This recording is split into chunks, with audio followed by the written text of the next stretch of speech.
নমস্কার বন্ধুরা, সবাই কেমন আছেন? আশা করি ভালো আছেন। পূজাতে কে কেমন কাটালেন অবশ্যই কমেন্টে জানাবেন। এই যে দেখছেন, এটা হলো 1 মণ ধান দিয়ে এই মণ্ডপের প্রতিমাগুলো সাজানো হয়েছে। এটা ধানের ঠাকুর, মানে সমস্ত কাজগুলোই ধান দিয়েই করেছে। এটা সাতক্ষীরা বাজুরডাঙ্গা, মানে সাতক্ষীরা পৌরসভার ভিতরে বাজুরডাঙ্গা গ্রামে ধান দিয়ে এই প্রতিমাটা তৈরি করেছে। এই যে আমরা প্রবেশ করছি,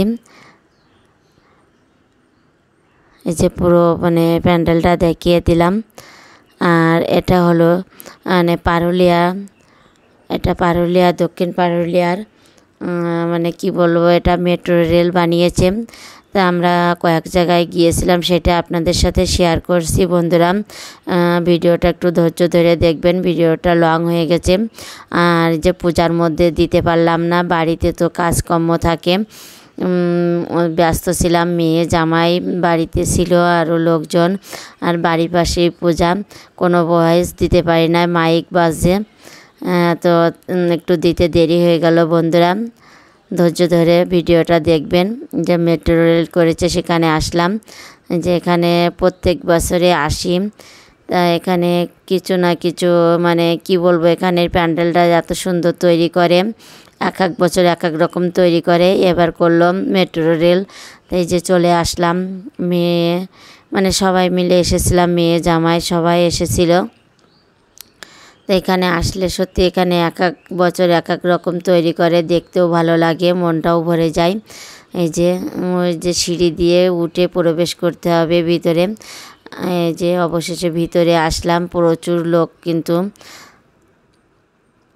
আমরা নবমীর দিনে বেরিয়েছিলাম, সকাল 10টার সময় বের হয়েছিলাম। আর বাড়িতে যেতেও অনেক রাত হয়ে গেছিল। সব পূজা মণ্ডলগুলো কিন্তু পরিক্রমা করতে পারি না, তার যেটুকু মানে পরিক্রমা করলাম সেটুকু আপনাদের সাথে শেয়ার করব বলে চলে আসলাম। এটাও পারুলিয়ার ভিতরে, এটাও ধানের, মানে এটাও ধান দিয়ে এই প্যান্ডেলটা তৈরি করেছে।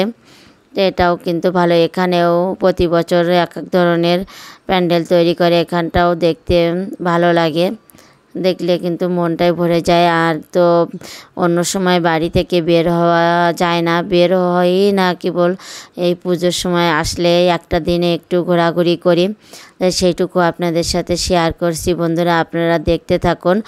আর ভিডিওটা কেমন লাগলো অবশ্যই কমেন্টে জানাবেন। আর কে কোথায় পূজা দেখতে গিয়েছিলেন অবশ্যই কমেন্টে জানাবেন।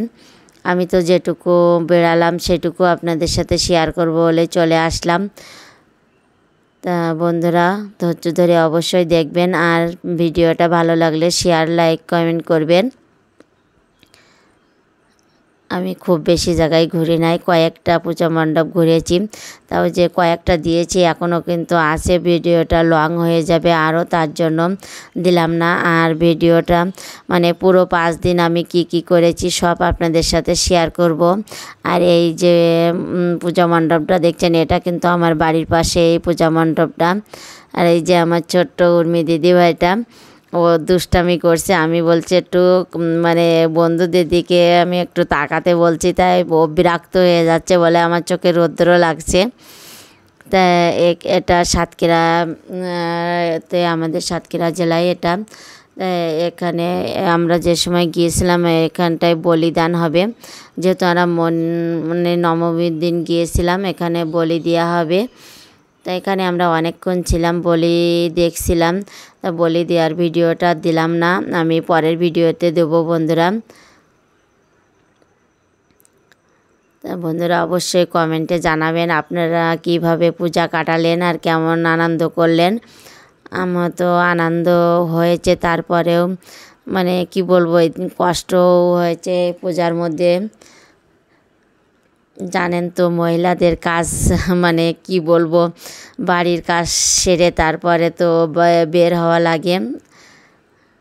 আর সেইভাবে মানে অ্যাক্টিভও থাকতে পারি না। বন্ধুরা, আগের মতন আবার অ্যাক্টিভ হয়ে যাব, তা সবাই একটু পাশে থাকবেন, পাশে থেকে একটু মানে উৎসাহ দিবেন সামনের দিকে যাতে এগিয়ে যেতে পারে। এই যে ছোট মেয়ে, এটা হলো সাতক্ষীরা শ্যামসুন্দর মন্দিরে। আর এটা হলো সাতক্ষীরা কেটিয়া মানে যে আমরা তো বলি যে কেটিয়ার মন্দির, অনেকে অন্য একটা নাম বলে, তো সে নামটা কিন্তু আমার মনে নেই। এখানে মানে কয়েক জায়গায় ঘুরেছিলাম, সবটাই দিতে পারি না, যেটুকু পারলাম এটুকুই দিলাম, মানে ভিডিওটা লং হয়ে যাবে। আর এটা হলো সাতক্ষীরা আমাদের জেলা কেন্দ্রীয় মন্দির।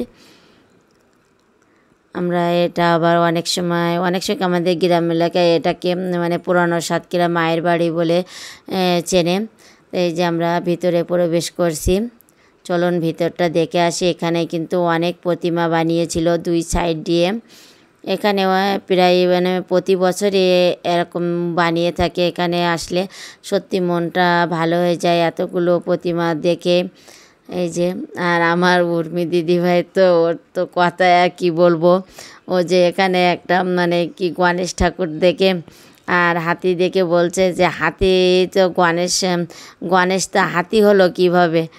ওর কথার এবারে আমি উত্তর দেব কি বলুন, আপনারা একটু উত্তর দিয়ে দিবেন যে গণেশ থেকে হাতি হলো কিভাবে।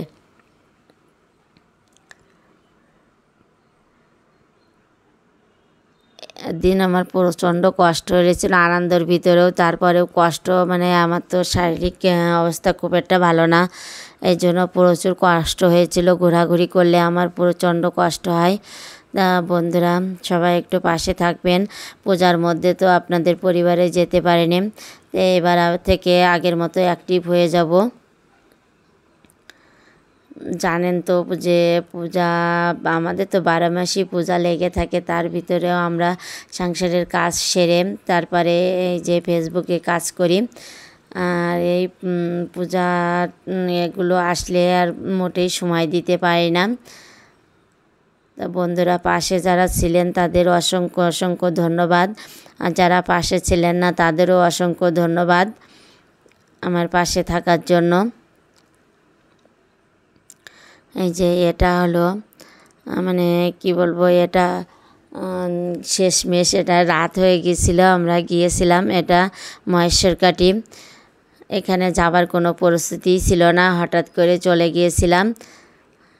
তবে এখানে যে ভালো, অন্যবার এখানে অনেক কিছু করে, এবার কোনো প্যান্ডেল সেইভাবে ভালো রকম প্যান্ডেল তৈরি করে নাই, তারপরেও আমরা গিয়েছিলাম। আজকের ভিডিওটা এই পর্যন্তই।